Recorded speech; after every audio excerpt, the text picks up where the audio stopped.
কারা কারা মাছ পছন্দ করো, যারা এই মাছের কাঁচা মাছের বাটি চচ্চড়ি খেতে চাও, এইভাবে বানাও, এক নিমেষে এক থালা ভাত শেষ হয়ে যাবে। কি কি দিতে হবে কাঁচা মাছে? কোনো ঝুট ঝামেলা নেই। পেঁয়াজ, টমেটো, লঙ্কা,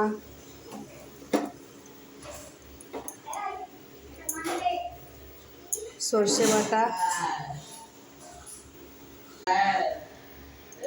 লবণ,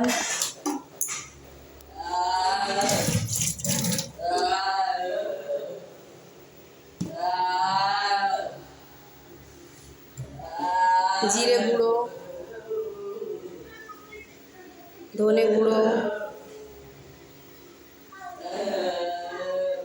হলুদ গুঁড়ো,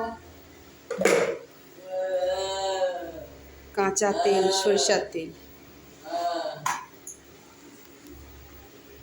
ব্যাস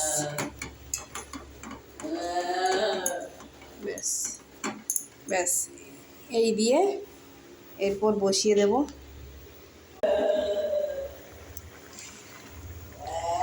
এটা হচ্ছে কাঁচা মাছের বাটি চচ্চড়ি। বললাম না, সব মশলা দিয়ে কাঁচা মাছের সাথে একবারে বসিয়ে দিতে হবে।